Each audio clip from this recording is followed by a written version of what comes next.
Good afternoon to all. मेरी आवाज़ पहुंच रही है आपको? Okay okay, thank you.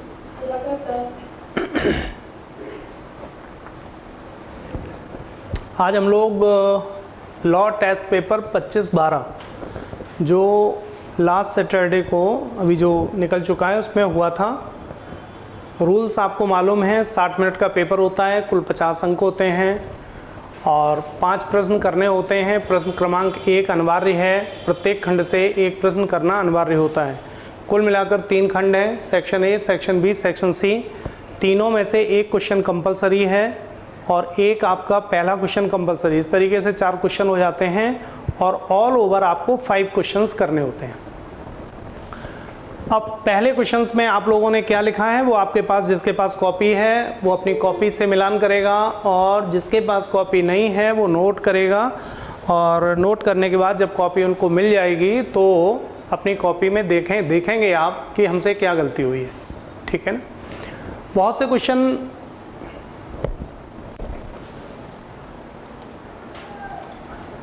से क्वेश्चंस ऐसे आते हैं जो बड़े हाइपोथेटिकल टाइप के होते हैं और हाइपोथेटिकल क्वेश्चंस के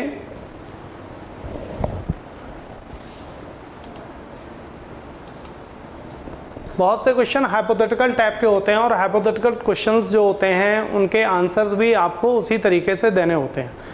हर प्रश्न का आंसर एक तरीके से दिया नहीं जाता, हर प्रश्न के अलग अलग आंसर होते हैं। कुछ हिस्ट्री टाइप के क्वेश्चंस होते हैं, कुछ में लिखना होता है, कुछ निबंधात्मक क्वेश्चंस होते हैं, तो उनके आंसर्स को उन्हीं के अंदाज में ही, उन प्रश्नों के आंसर्स उन्हीं अंदाज में देना होता है, ठीक है ना, जिस रूप में वो पूछे जाते हैं। जैसे इस बार आपको सबसे पहला क्वेश्चन बिल्कुल नया प्रश्न जो यहाँ से इंस्टीट्यूट से बनाए जा रहे हैं, प्रश्न कहीं कोई आयोग में आए हुए नहीं है, लेकिन संभावना है कि इनके आसपास प्रश्न जब भी कभी आप लोगों की परीक्षाएं होंगी तो आएंगे। पहला क्वेश्चन आपसे जो कंपलसरी था, वो पहला क्वेश्चन ये पूछा गया था, क्या न्यायपालिका विधि का निर्माण करके सुपर विधानमंडल के रूप में कार्य करने के लिए संविधान के द्वारा सशक्त है?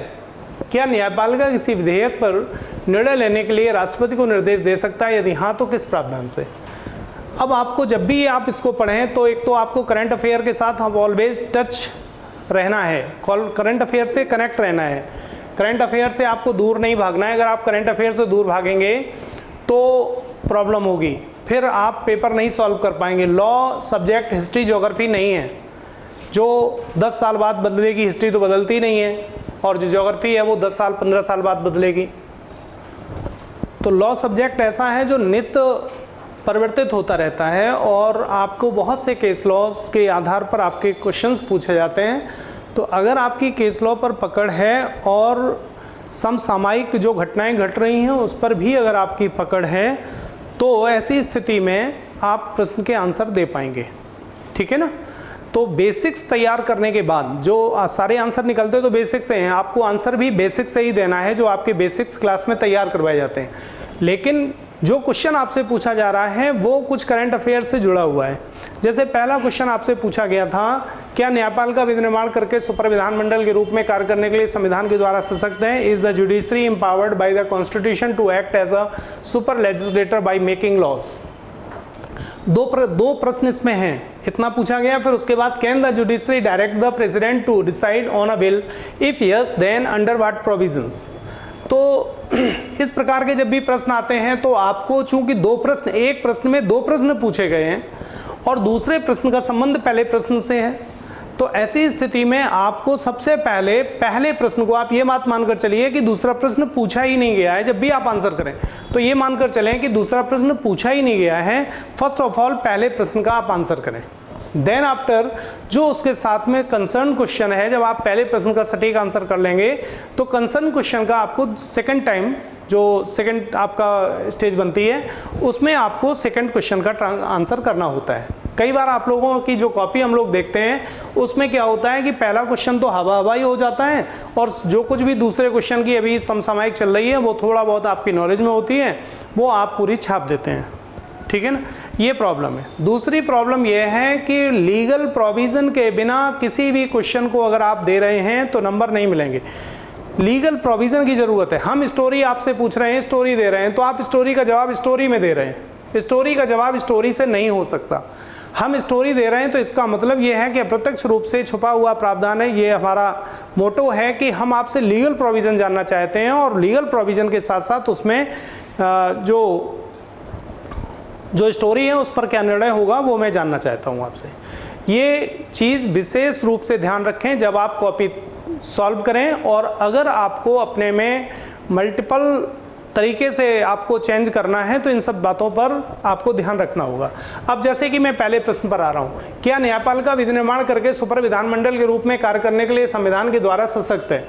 इस प्रश्न के आंसर कई तरीके से हो सकते हैं। मेरे मस्तिष्क में जो अभी चल रहा है वो क्या चल रहा है कि भारत में जब हमने संविधान का निर्माण किया तो संविधान का निर्माण करने में हमने एक सिद्धांत को अडॉप्ट किया। वो सिद्धांत है सेपरेशन ऑफ पावर्स, ठीक है ना। तो यहाँ पर उल्लेख जरूर होना चाहिए, किस बात का उल्लेख आप करेंगे? Separation of powers theory. हमने सेपरेशन ऑफ पावर्स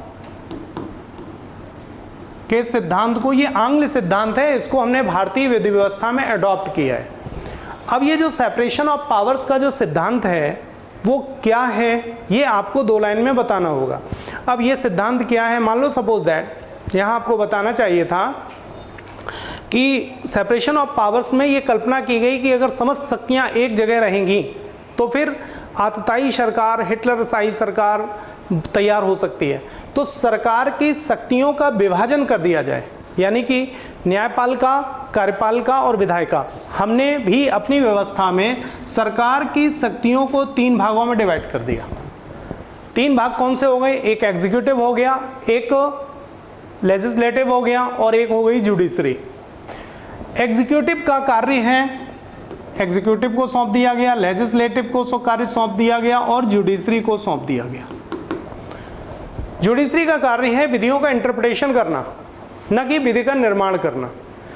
विधि का निर्माण करने का कार्य अगर किसी का भी है तो वो किसका है? विधानमंडल का।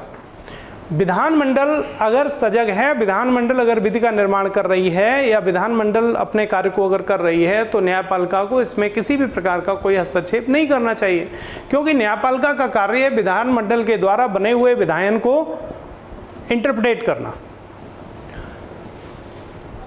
परंतु हमने अपना जो हमारा संविधान है, अब इसके बाद हम परंतु पर आ रहे हैं, परंतु हमारे संविधान में चेक एंड बैलेंस की पोजीशन को अडॉप्ट किया गया है। क्या किया गया? चेक और बैलेंस किया गया।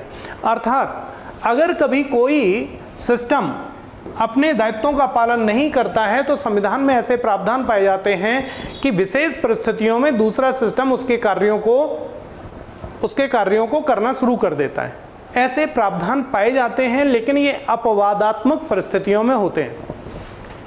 भारतीय संविधान में जुडिशरी को विधि निर्माण करने की शक्ति कुछ परिस्थितियों में प्राप्त है। पहला, इन case of violation of fundamental right. जब कभी भी फंडामेंटल राइट का वायलेशन होगा और अगर विधि ये समझती है या विधि की व्याख्या करते समय न्यायपालिका ये समझती है कि फंडामेंटल राइट का एप्लीकेशन तब तक नहीं हो सकता जब तक कि उसके लिए कोई विधि ना हो, और विधानमंडल ने विधि का निर्माण किया नहीं है। अब विधानमंडल ने चूंकि विधि का निर्माण किया नहीं है, विधि है नहीं, और फंडामेंटल राइट गारंटी है, और आर्टिकल 32 आप लोग पढ़ते हैं जिसमें कि संविधान 32 बहुत स्पष्ट शब्दों में कहता है कि जो रिट जारी करना है फंडामेंटल राइट के परिवर्तन के लिए वो न्यायालय की बाध्यता है। किसकी? सुप्रीम कोर्ट की। अब एक तरफ तो सुप्रीम कोर्ट बाध्य है रिट जारी करने के लिए, उपचार प्रोवाइड करने के लिए, और दूसरी ओर उसके पास विधि नहीं है। भारत में रूल ऑफ लॉ का शासन है, तो ऐसी स्थिति में सुप्रीम कोर्ट क्या कर सकता है? तो वहाँ पर जुडिशियल एक्टिविज्म जैसी चीज़ें यहाँ पर इसी प्रोविज़न से डेवलप हो गई। तो फंडामेंटल राइट के प्रवर्तन के लिए आर्टिकल 32 में अपनी शक्तियों का प्रयोग करके जहां पर जुडिशियल गैप की स्थिति है वहां पर विधि का निर्माण कर सकता है। Vishakha versus state of Rajasthan इसी विषय पर एक विधि है, ठीक है ना, आप लोग पढ़ते हैं। दूसरा, और कब विधि का निर्माण कर सकते हैं ये? दूसरा आपको प्रोविजन मिलता है आर्टिकल 142।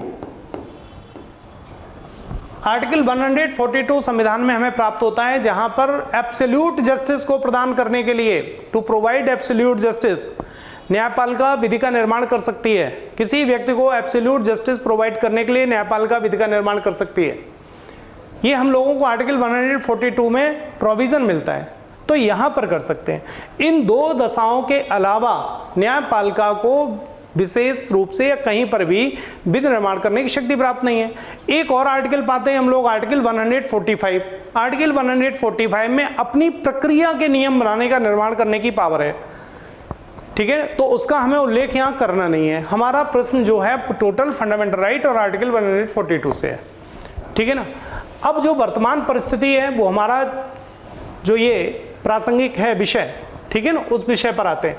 तो आप यहां पर इतनी दो बातों को कहकर आप क्या करेंगे, यद्यपि हमारे इस प्रश्न का आंसर, यद्यपि हमारे संविधान में ये व्यवस्था है कि विशेष परिस्थितियों में न्यायपालिका विधि का निर्माण कर सकती है, लेकिन इसका मतलब यह नहीं है कि न्यायपालिका सुपर विधानमंडल के रूप में कार्य करने के लिए संविधान के द्वारा सशक्त है।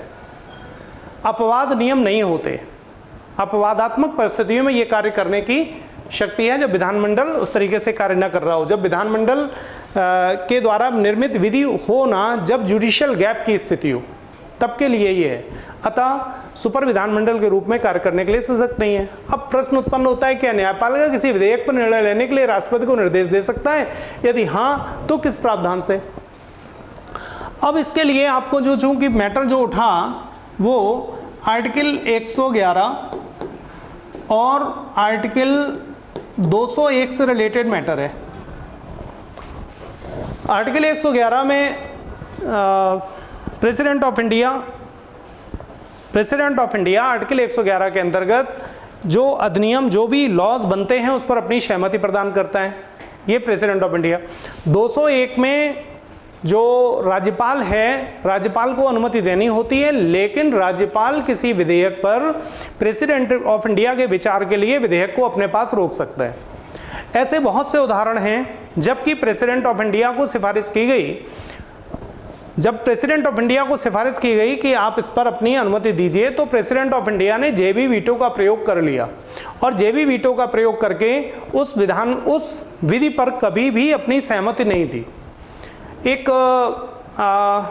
पोस्ट ऑफिस बिल करके कोई एक आया था बहुत पहले, उसमें भी शायद आई थिंक जो मुझे याद आ रहा है डॉक्टर ज्ञानी जैल सिंह थे, उन्होंने जेबी वीटो का प्रयोग किया था। तो जेबी वीटो का प्रयोग यानी कि जेबी वीटो का मतलब यह है कि अपनी जेब में रख लिया उन्होंने, अर्थात उस पर वो सहमति नहीं देते हैं, ठीक है। ये प्रावधान हमारे यहाँ पाया जाता है।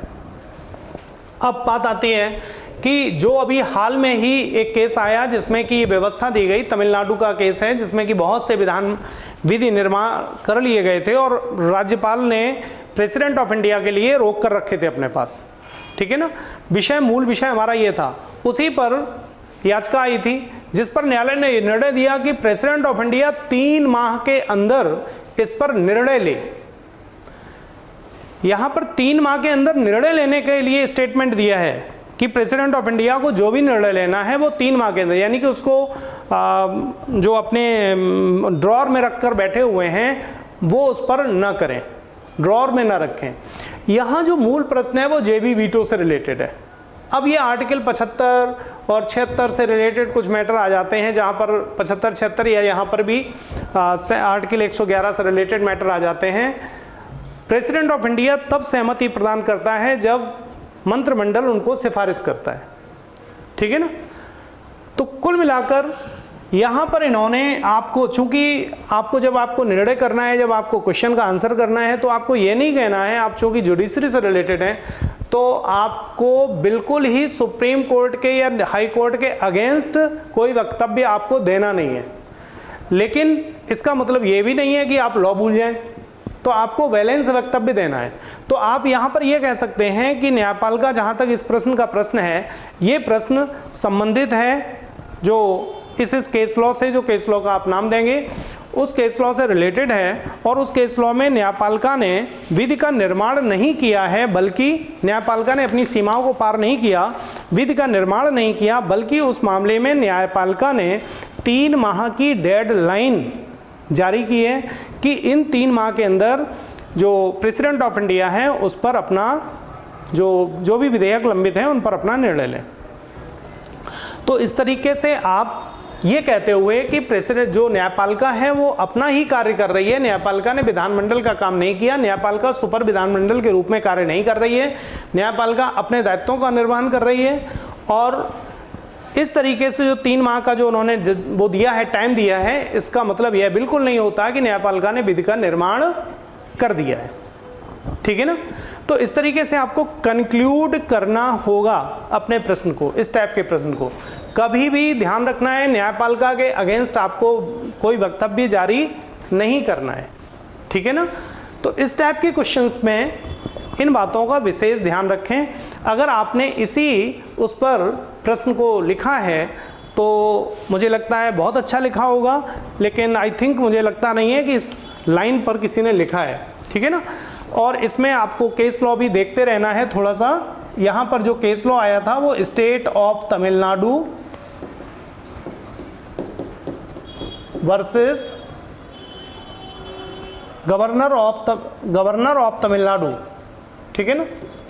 गवर्नर ऑफ तमिलनाडु अभी डिसाइड हुआ, 2023 में डाला गया होगा, तो ये थोड़ा सा ध्यान रखेंगे। तो अपोज नहीं करेंगे, ये कंक्लूजन में बिल्कुल अपोज नहीं करेंगे। ठीक है। किसी का कोई क्वेश्चन तो नहीं है इससे पर इस प्रश्न पर? ऑनलाइन किसी का कोई क्वेश्चन तो नहीं है? ओके, समय वैसे भी कम है। नाउ अब हम थोड़ा शॉर्ट में, चूंकि डिटेल था ये प्रश्न, अब थोड़ा शॉर्ट में चर्चा करेंगे।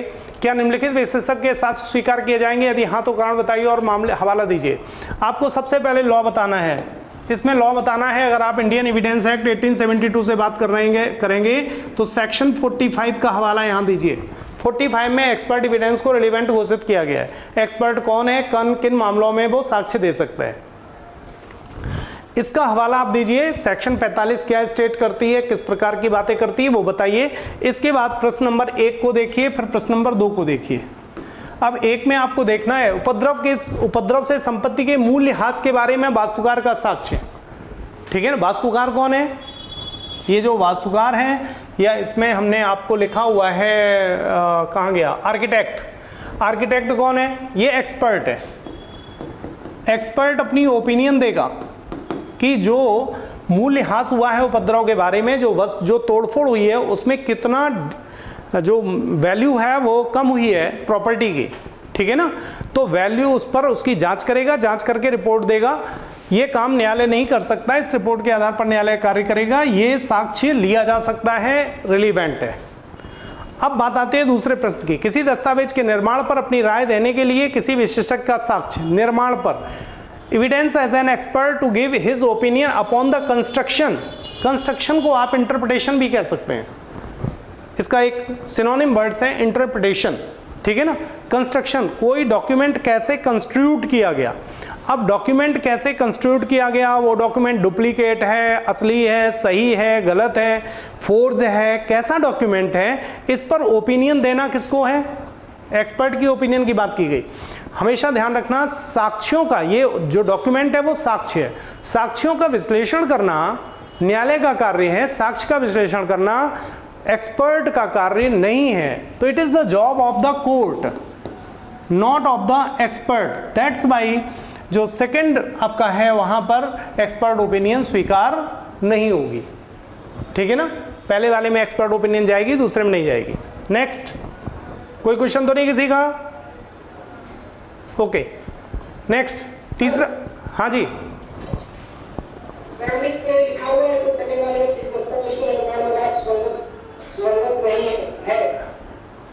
अब पता नहीं आप क्या कह रहे हो, है या नहीं है? सर है, हमने लिखा है की राय सुसंगत है। किस में लिखा है? सर किसी दस्तावेज के निर्माण में अपनी राय देने। हाँ, तो नहीं है, विशेषज्ञ की राय सुसंगत नहीं है, कोर्ट का काम है। It is the job of the court, not of the expert. Now तीसरा क्वेश्चन है, एक्स ने वाई के साथ संयुक्त परिवार की संपत्ति के आपसी विभाजन के आधार पर अपने हिस्से पर जमीन हिस्से की जमीन पर पृथक कब्जा का मुकदमा दायर किया। प्रतिवादी ने दलील दी कि पारिवारिक संपत्ति का विभाजन नहीं हुआ है। मुकदमा विभाजन न होने के आधार पर खारिज कर दिया गया। बाद में एक्स ने संयुक्त परिवार की संपत्ति के विभाजन के लिए मुकदमा दायर किया। इस मामले में वाई ने आन्वयिक प्रांगन्याय से बाधित होने की दलील उठाई। आन्वयिक प्रांगन्याय का चर्चा इसने की है, कंस्ट्रक्टिव रेस जुडिकाटा। वो कह रहा है कंस्ट्रक्टिव रेस जुडिकाटा। अब आपको देखना है यहां पर कंस्ट्रक्टिव रेस जुडिकाटा अप्लाई होता है या नहीं होता है। पहला सूट संस्थित किया, x filed a suit for separate position. Full suit किसके लिए? Separate position of is the share of land on the basis of the mutual partition. वो कहता है, ये कह रहा है कि म्यूचुअल पार्टीशन हो चुका है और म्यूचुअल पार्टीशन के आधार पर मेरा इतना शेयर है, मेरा शेयर जो है वो सेपरेट मुझे पोजीशन दिलवा दिया जाए। तो ये सूट किसके लिए लेकर आ रहा है? पोजीशन के लिए सूट लेकर आ रहा है, ठीक है ना, on the basis of mutual partition. जबकि डिफेंडेंट ने यह साबित किया न्यायालय में कि कोई म्यूचुअल पार्टीशन हुआ नहीं है। और म्यूचुअल पार्टीशन जब हुआ नहीं है तो म्यूचुअल पार्टीशन के आधार पर मिस्टर एक्स, इसका मतलब भ्रम में है, और मिस्टर एक्स क्या कर रहे हैं? म्यूचुअल पार्टीशन के आधार पर सेपरेट सूट ला रहे हैं, सेपरेट करने का, पोजीशन सेपरेट करने का सूट लेकर आ रहे हैं। अब यहां पर प्रश्न ये उत्पन्न होता है कि म्यूचुअल पार्टीशन हुआ नहीं और इन्होंने प्रश्न रेज यहां पर किया नहीं, इन्होंने प्रश्न रेज किया नहीं। अगर कोई तथ्य, म्यूचुअल पार्टीशन का तथ्य अगर अंधेरे में था तो इन्होंने अपनी प्लीडिंग को करना चाहिए था कि on the basis of mutual partition और in case of any absence of the mutual partition, तो ये न्यायालय से रेमेडी क्लेम कर सकते थे कि न्यायालय न्यायालय इस प्रॉपर्टी का पार्टीशन करा के पोजीशन सेपरेट कर दे और मुझे कब्जा दिला दे। यानी कि पार्टीशन और पोजीशन को दोनों को एक सूट में ये मांग सकते थे। पहला इनका होता whether on the basis of the mutual partition, ये कहते कि हमारे बीच में म्यूचुअल पार्टीशन हो चुका है, और इन केस अगर ये पाया जाता है कि म्यूचुअल पार्टीशन नहीं हुआ है, किसी पॉइंट ऑफ टाइम पर ये पाया जाता है म्यूचुअल पार्टीशन नहीं हुआ है, तो न्यायालय से वो प्रे कर दे कि पक्षकारों के बीच में पार्टीशन कराकर और ये मामले का जो पोजीशन है वो मुझे दिलवा दिया जाए। अगर पार्टीशन नहीं हुआ है तो इनको ये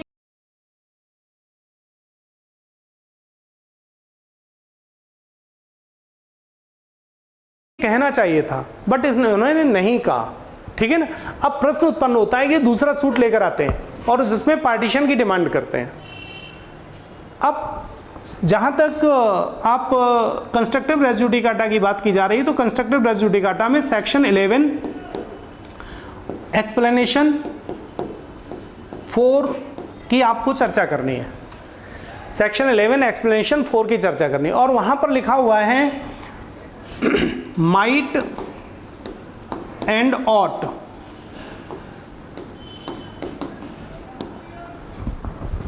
ये क्या कर सकता था? जिस बिंदु को वो पहले उठा सकता था और उठाया जाना चाहिए था, बट उसने नहीं उठाया, तो उस पर म्यूचुअल कंस्ट्रक्टिव रेस जुडिकाटा का एप्लीकेशन लागू होगा। उठा सकता था और उठा जाना चाहिए था, बट नहीं उठाया, तो कंस्ट्रक्टिव रेस जुडिकाटा अप्लाई हो रहा है, ठीक है ना। आप यहां पर अगर आपके पास कोई स्पेसिफिक, मेरे पास नहीं है, अगर आपके पास कोई स्पेसिफिक केस ना हो तो आप इस प्रावधान के आधार पर इसको मना करिए कि सेकंड सूट बार्ड रहेगा, ठीक है ना। मैंने कहा स्पेसिफिक केस, और ध्यान ये रखना है कि आपको कोई भी स्पेसिफिक केस कहां से नहीं ढूंढना है, चैट जीपीटी से नहीं ढूंढना है। और अगर चैट जीपीटी या किसी गाइड में, मैं आपको सावधान कर रहा हूं आप लोगों को, अगर किसी गाइड में कोई केस देकर इस प्रश्न को कहीं सॉल्व किया गया हो, तो आप जिस केस का वो हवाला दे रहे हो गाइड वाले या कहीं से भी चैट जीपीटी से आप लेते हैं, उस केस को आप गूगल पर सर्च करें और सुप्रीम कोर्ट के द्वारा या हाई कोर्ट के द्वारा जो ऑर्डर इशू किया गया है उसको लोड करें और लोड करके पढ़ें, ठीक है ना। ये बात मैं इसलिए कह रहा हूं क्योंकि मेरे सामने जब तर्क वितर्क हुआ तो 2-3 केस लाए गए और जो बाकायदा प्रिंट करके लाए गए, जिसमें कहा गया कि ये अप्लाई यहाँ पर ये बार नहीं होगा क्योंकि वो इशू डिसाइड नहीं है। सुप्रीम कोर्ट की रूलिंग हमारे सामने रखी गई, हमने उन सबकी रूलिंग को चेक किया और वो एक भी रूलिंग मुझे इस विषय पर नहीं मिली है, ठीक है ना। तो इसलिए मैं उन लोगों को सावधान कर रहा हूँ जो गाइड वगैरह से पढ़ रहे हैं, या आप उसके आधार पर हमारे पास आएँ और ये कहें या कि सर ये आपने गलत बताया, या ये मन में सोचें कि देखिए गाइड में तो ये लिखा हुआ है और सर गलत बता रहे हैं, ठीक है ना। तो इस बात का विशेष ध्यान रखें, और अगर कोई केस लॉ मिल जाता है तो मुझे भी बताइए। नाउ इसके बाद हमारा चौथा क्वेश्चन आता है दंड प्रक्रिया संहिता की धारा 319 के अंतर्गत अतिरिक्त आरोपी को बुलाने का आवेदन विचारण न्यायालय के समक्ष सुनवाई के समापन प्रस्तुत किया गया, विचारण न्यायालय ने खारिज कर दिया। अब ठीक है, अब आप मेरा प्रश्न समझा हुआ है, मैं आपको बता रहा हूँ इसमें क्या होगा। आप सभी लोगों ने, मैक्सिमम लोगों ने यहाँ पर आंसर किया हुआ है कि जो ये बाद में पश्चातवर्ती स्थिति में व्यक्ति को अभियुक्त नहीं बनाया जा सकता। आपका आंसर बिल्कुल सही है, लेकिन प्रॉब्लम यहाँ पर यह है कि इस विषय पर एक केस लॉ आ चुका है। अगर आप करंट केस लॉ पढ़ रहे हैं तो केस लॉ एक अभी जल्दी ही डिसाइड हुआ है, मैं आपको बोल दे रहा हूँ। उस केस लॉ पर यह केस डिसाइड होगा और उस केस लॉ को आपको समझना भी है कि वास्तव में वो क्या कह रहा है। केस लॉ का नाम लिख सकते हैं, Jamin and another versus state of Uttar Pradesh. Jamin, case का नाम है जामिन एंड एनदर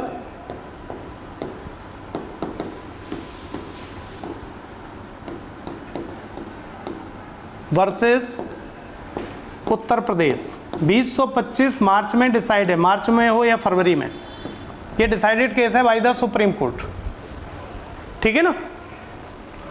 अब इस केस में जब आप लोग पढ़ेंगे तो उसमें एक स्टोरी है। इससे पहले हमने आपसे ये प्रश्न, हम जस्ट 2511 वाले में भी ये मैं प्रश्न आपसे पूछ चुका हूँ, और वहाँ पर सिचुएशन दूसरी थी। वहाँ पर आपने कहा था कि अभियुक्त विचारण समाप्त हो जाने के बाद अभियुक्त नहीं बनाया जा सकता, बिल्कुल सही आंसर था। अब यहाँ पर क्या है, विचारण समाप्त होने के बाद यहाँ अभियुक्त नहीं बनाया जा सकता, बिल्कुल सही आंसर है। लेकिन ऐसी स्थिति में यहाँ पर भी इस केस में भी विचारण समाप्त हो चुका है, तो अभियुक्त कैसे बन सकता है। यहाँ परिस्थिति दूसरी है। जामीन का जो केस आता है उसी पर ये फैक्ट बेस्ड है। जामीन का जो केस आता है उस केस में जरा देखिए क्या होने वाला है। उसमें क्या हुआ कि ट्रायल चल रहा है, मैं शॉर्ट में आपको बता रहा हूँ, शेष आप लोग पढ़कर अपना समझ लीजिएगा, इससे ज़्यादा समय नहीं है हमारे पास। ट्रायल चल रहा है, ट्रायल में मान लो अभियोग लगाया गया था ABCD के लिए। ट्रायल ABC के लिए हुआ, D को चार्जशीट से मुक्त कर दिया गया था। यहाँ पर ट्रायल के दौरान D के विरुद्ध एक एप्लीकेशन आती है अंडर सेक्शन 319 कि इनको अभियुक्त बना लिया जाए। ये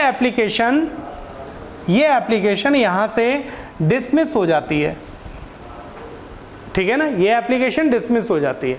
डिसमिस हो जाने के बाद इसका रिवीजन होता है। रिवीजन में ये फिर से डिसमिस हो जाती है। इस आधार पर रिवीजन में डिसमिस हो जाती है कि ड्यूरिंग रिवीजन जो केस था वो डिसाइड हो चुका था। रिवीजन में किस आधार पर डिसमिस होती है, ड्यूरिंग रिवीजन केस डिसाइड हो चुका था। कब केस डिसाइड हुआ, ड्यूरिंग रिवीजन। ये मामला सुप्रीम कोर्ट में गया। सुप्रीम कोर्ट के सामने प्रश्न ये था कि जो एप्लीकेशन ड्यूरिंग पेंडेंसी दी गई थी और ड्यूरिंग रिवीजन वो केस पूरा डिसाइड हो गया, अगर वो एप्लीकेशन सुप्रीम कोर्ट के द्वारा अलाउ हो जाती है तो क्या उस व्यक्ति को, मिस्टर डी को अभियुक्त बनाया जा सकता है और फिर से ट्रायल ओपन हो सकता है। तो यहां पर सुप्रीम कोर्ट ने कहा यस। सिचुएशन जरा समझिएगा, सिचुएशन कौन सी है, ड्यूरिंग ट्रायल आपत्ति की, केस डिसमिस, रिवीजन हुआ, स्टे हुआ नहीं, ट्रायल चलता रहा, ट्रायल समाप्त हो गया। इसके पश्चात रिवीजन में केस इस आधार पर डिसाइड हुआ कि चूंकि ट्रायल समाप्त हो चुका है इसलिए अब अभियुक्त नहीं बनाया जा सकता, केस इनफैक्चुअस हो गया है, ठीक है ना। देन सुप्रीम कोर्ट जाता है, सुप्रीम कोर्ट ने इसको अलाउ किया और अलाउ करने के बाद ये कहा कि इसमें अभियुक्त कैसे बनाया जा सकता है। तो न्यायपालिका ने कहा कि चूंकि ये जो पिटीशन है, जो एप्लीकेशन है, वो यहाँ से हम मानेंगे, इसको यहाँ से मानेंगे। जिस डेट पर एप्लीकेशन दी थी अभियुक्त बनाने की, उस डेट पर ट्रायल जारी था या समाप्त हो चुका था? मूल प्रश्न ये है, ठीक है ना। तो वहां पर जारी था, तो हम भले ही 10 साल बाद यहां पर पहुंचे हों, लेकिन हम बैक टू यहीं पहुंच जाएंगे। 10 साल का जीवन हमारा समाप्त हो जाएगा, ठीक है ना। तो हम बैक टू यहीं पर पहुंचेंगे और यहां से इसको डिसाइड करेंगे। और पहले हमने जो क्वेश्चन पूछा था, ट्रायल समाप्त होने के बाद एक एप्लीकेशन आती है, पहला क्वेश्चन ये था, ट्रायल समाप्त होने के बाद एप्लीकेशन आती है अतिरिक्त अभियुक्त बनाने के लिए। वो एप्लीकेशन इंटरटेन नहीं हो सकती क्योंकि ट्रायल कंप्लीट हो चुका है। ड्यूरिंग ट्रायल न्यायालय अभियुक्त बनाता है, ठीक है ना। यहाँ पर एप्लीकेशन ड्यूरिंग ट्रायल आई है, ना कि ट्रायल के एंड होने के बाद। ये यहाँ पर लॉ है इस केस का, ठीक है ना। इस आधार पर आपको ये निर्णय करना है। सारा खेल ड्यूरिंग ट्रायल का है और आफ्टर ट्रायल का है। आफ्टर ट्रायल नहीं बनाएंगे, लेकिन ड्यूरिंग ट्रायल अगर एप्लीकेशन आएगी तो बनाएंगे। नेक्स्ट हमारा क्वेश्चन है, ए ने बी के साथ एक करार किया, अपने बाद में सफलता के लिए भगवान शिव की पूजा अर्चना। ये आप लोगों ने क्वेश्चन पढ़ा होगा, सभी को मालूम है। हम क्वेश्चन के डिटेल में नहीं जाएंगे, समय कम है। आंसर हमारा यहाँ पर ये आता है कि ये प्रश्न आपका section 23 of Indian contract act से सॉल्व होगा। 23 ऑफ इंडियन कॉन्ट्रैक्ट एक्ट में जो ये एग्रीमेंट किया गया है वो अगेंस्ट पब्लिक पॉलिसी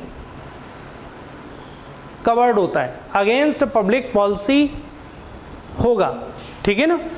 और जब भी आप इसका आंसर करें तो 23 का हवाला दें, अगर आपको समझ में आ जाए क्वेश्चन, 23 का हवाला दें, फिर उसके बाद इस तथ्य को प्लीड करें। और इसमें घेरूलाल पारेख वर्सेस महादेव दास तथा चतुर्भुज विट्ठल दास जानी वर्सेस मोरेश्वर परसराम, इन केसेस का हवाला दीजिए और कंक्लूजन निकालिए, ठीक है ना। तो कुल मिलाकर कंक्लूजन क्या निकल कर आएगा? लोकनीति के विरुद्ध है अतः उसका इंप्लीमेंट नहीं हो सकता। नाउ इसके बाद दान को कब निलंबित और रद्द किया जा सकता है? क्या कोई दाता विलेख की सुपुर्दगी के बाद उसके पंजीकरण से पहले, ठीक है ना। अब आपको तुरंत समझ लेना चाहिए, पंजीकरण से पहले रजिस्ट्रेशन की बात की गई, बिफोर इट्स रजिस्ट्रेशन, ठीक है ना, उसके द्वारा किए गए दान को रद्द कर सकता है, पंजीकरण से पहले दान को रद्द कर सकता है। अब ध्यान ये रखिए कि जो दान का संव्यवहार है उसमें रजिस्ट्रेशन एक टेक्निकल इशू है, रजिस्ट्रेशन एक टेक्निकल इशू है, डिस्प्यूट ज़्यादा ना हो इसके लिए है। जैसे कि आप लोग वसीयत करते हो तो वसीयत में रजिस्ट्रेशन एक टेक्निकल इशू है, ठीक है ना। वसीयत तो अंतिम इच्छा होती है, व्यक्ति मरने वाला है उस समय वो वसीयत करना चाहता है, तो क्या वसीयत नहीं कर सकता? तभी वसीयत कर लेगा, तब रजिस्ट्रेशन कैसे होगा? ये प्रश्न है मूल। तो वही बात यहाँ पर आ रही है, दान का टेक्निकल इशू है रजिस्ट्रेशन। दान कैसे होता है? दाता प्रपोज करता है और जो डोनर प्रपोज करता है और डोनी एक्सेप्ट करता है। जैसे ही दान को एक्सेप्ट कर लिया जाता है वैसे ही दान अप्रतिसंहरणीय, इररिवोकेबल हो जाता है, ठीक है ना। तो रजिस्ट्रेशन हुआ है या नहीं हुआ है इसका दान के ऊपर कोई भी फर्क नहीं पड़ेगा। सेक्शन 126 वगैरह रिवोकेशन ऑफ दान, ट्रांसफर ऑफ प्रॉपर्टी, सेक्शन 126 का हवाला दीजिए और आगे बढ़िए। आइए, ए नाबालिग लड़कियों की शादी के लाभ के उपयोग करने के लिए संपत्ति को ट्रस्ट में बी को सौंप देता है। ट्रस्ट शून्य होगा या नहीं? आइए देखिए, ट्रस्ट की वैधता इंडियन ट्रस्ट एक्ट की धारा 3 और 4, ठीक है ना। आई थिंक मुझे जो याद आ रहा है सेक्शन 4 में ट्रस्ट की वैधता से रिलेटेड कुछ बातें लिखी होगी और वहाँ पर ये जो कॉन्ट्रैक्ट जो भी ये ट्रस्ट होगा वो ट्रस्ट वैलिड नहीं होगा, क्योंकि ट्रस्ट का जो पर्पस है वो है नाबालिग लड़कियों की शादी के लिए लाभ का उपयोग करने के लिए। जो संपत्ति का लाभ आएगा वो नाबालिग लड़कियों की शादी कराने के लिए कराया जाएगा और नाबालिग लड़कियों की शादी करना इलीगल है, ठीक है ना, बैन है, अगेंस्ट लॉ है, दैट्स वाई, ठीक है ना। तो ये ध्यान रखना, यहाँ पर हमने आपको दिया हुआ है use of marriage of minor girls, यहाँ से आपका ये केस आएगा। तो जो सेक्शन 3 सेक्शन 4 है उसका उल्लेख करिए यहाँ पर, और उसके बाद बताइए कि चूंकि यह जो उद्देश्य है वो विधि विरुद्ध है, और विधि विरुद्ध होने के कारण ऐसे विधि विरुद्ध उद्देश्य के लिए ट्रस्ट का गठन नहीं किया जा सकता। राइट, अब आ जाइए नेक्स्ट क्वेश्चन आपका है, झपटमारी और लूट मूलतः चोरी है, स्पष्ट करो। झपटमारी और लूट के बीच में अंतर करो। मूलतः चोरी है, झपटमारी की जो डेफिनेशन दी गई है BNS 2023 में, उस डेफिनेशन को आपको पढ़ना होगा, उसी डेफिनेशन से ही आपका प्रश्न शुरू होगा। Snatching define under section 304 of BNS 2023, ठीक है ना, जिसमें जो इस बात को बहुत स्पष्ट शब्दों में कहता है, theft is a snatching. Snatching क्या है? थेफ्ट। तो मूलतः स्नैचिंग थेफ्ट है, और लूट की जब डेफिनेशन आप पढ़ते हो तो वहां पर भी यही आपको पढ़ने को मिलता है कि लूट क्या है? थेफ्ट है। तो दोनों ही थेफ्ट है। अब आपको ये बात बताते हुए, दोनों की डेफिनेशन को बताते हुए फिर बताना है झपटमारी और लूट के बीच में अंतर क्या है। ये अंतर हमने अपने क्लास को डिस्कस करते हुए आप लोगों को लिखाए थे, ठीक है ना। जो जिन लोगों ने क्लास किया है इवनिंग का, उनको अंतर पता होंगे, उनकी कॉपी में लिखे होंगे, ठीक है ना। मूल अंतर है फियर का। मूल अंतर क्या है? फियर। फिर उसके बाद आप जितने अंतर बनाते रहिए। फियर का अंतर है, यानी कि स्नैचिंग में फियर नहीं होता, जबकि लूट में फियर हो जाता है, ठीक है ना। ये मूल अंतर है। नेक्स्ट,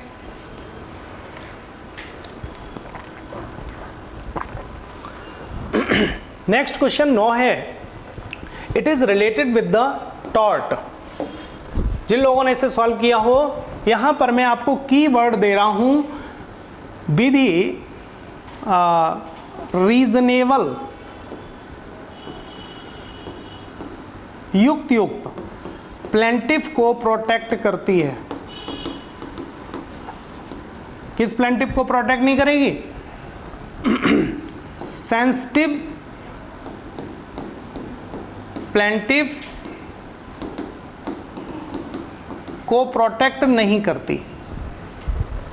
अब इस पूरे प्रकरण में क्या है?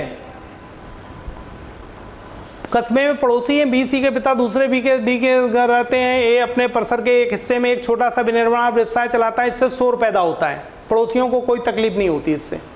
चूंकि बी की इसकी आदत हो गई है, इसलिए उसने कभी विरोध नहीं किया, हैबिचुअल है, ठीक है ना।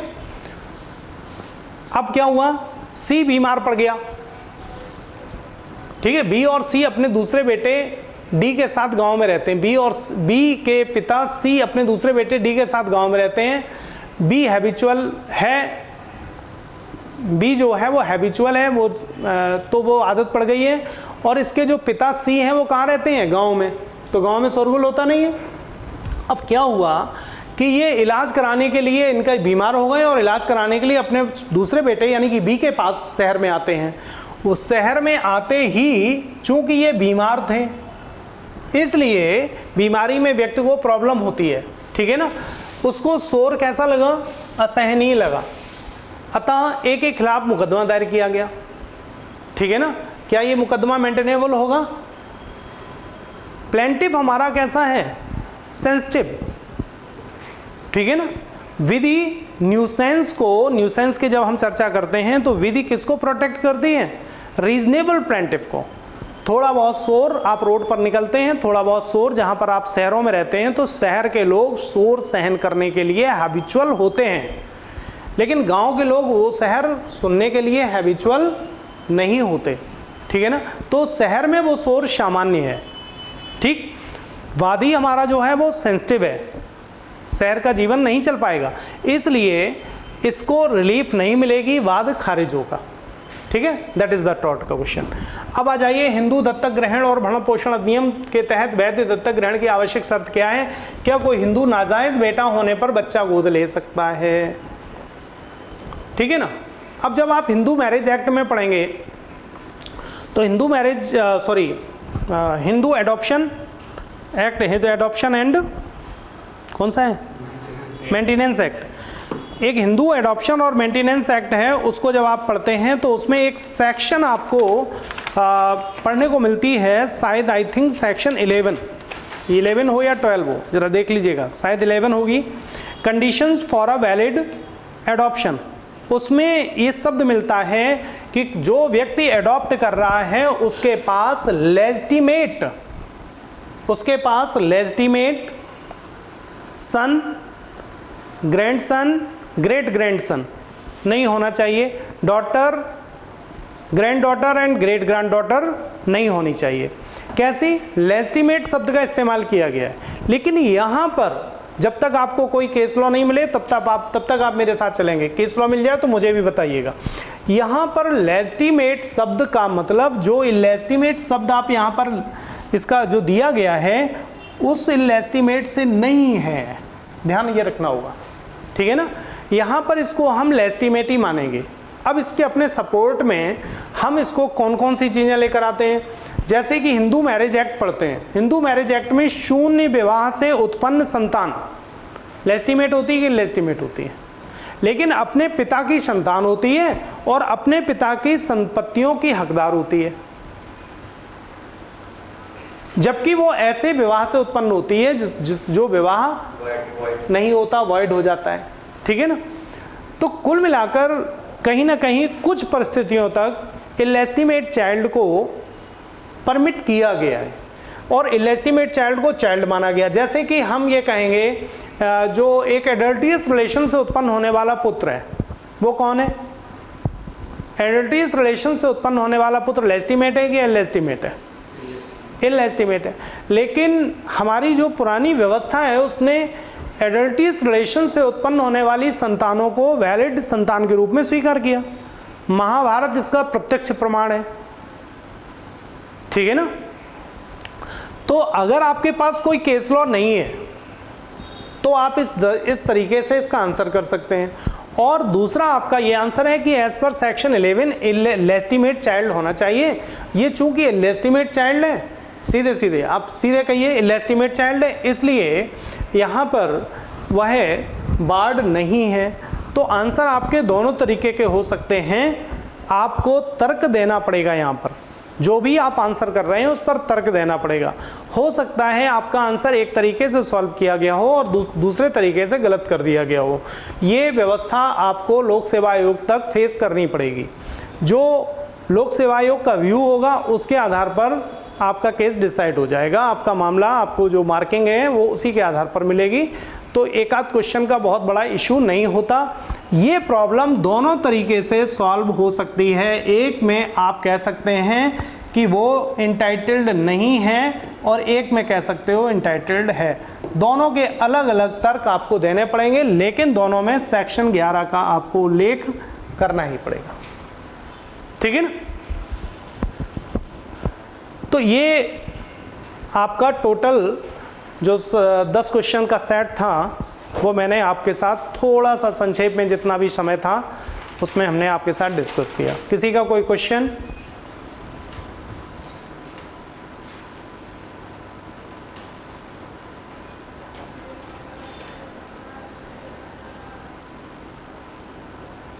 ओके, ठीक है। नेक्स्ट